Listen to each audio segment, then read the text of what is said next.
Whoops. So, I guess you'll have noticed that the previous video ended rather abruptly. Technical difficulties, obviously. Sorry about that. I'm going to have to, and I wanted you there for the whole process. So that wasn't my fault. I'm going to have to look back and see exactly where it died. But I'm going to, I imagine you may not have seen all of the changes I made to the mountain on this side. So I'm just going to bring you in close up straight away so you can have a look at the changes that I've made. And hopefully you gained enough from the previous video before the footage ended to be able to see where I was going with it. So 1 second. Right. Now I suspect that you may have missed the changes that happened on this side, and you can see that I've really gone in with the white. It was pure white that I went back in over the top of the mountain range and really scraped it away to create those ridges of light, which then have transformed this whole shape and made it look more in keeping with the style of the rest of the painting. But all of those small marks and different colours which are underneath, you still see all of that. So it looks very much like a different textured surface to the soft layering of the green form on the left-hand side.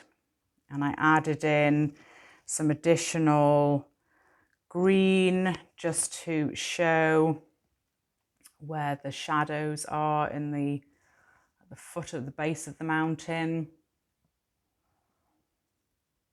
and scraped away a lot of this because it wasn't working, but that made a really interesting effect in itself.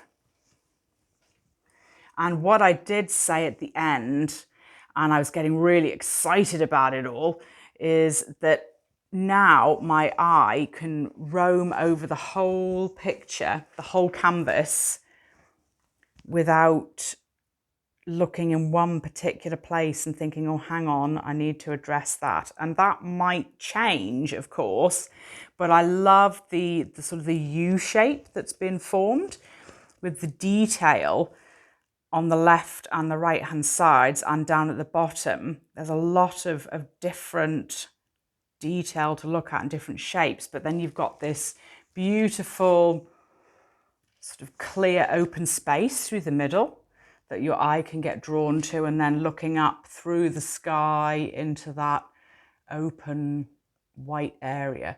So there's plenty of space for the eye to wander.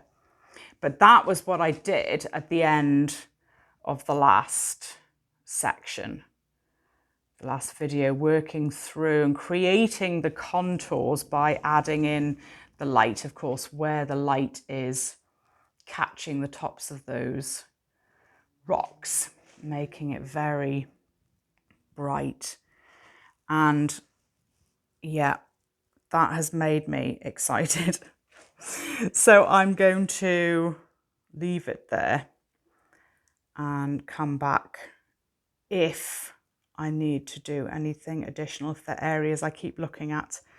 But thank you so much for being part of that journey. And I do hope that you have picked up some ideas and you've got some extra permission to have a play, have some fun, escape into your own world of colour and texture. Thank you so much for joining me on this journey.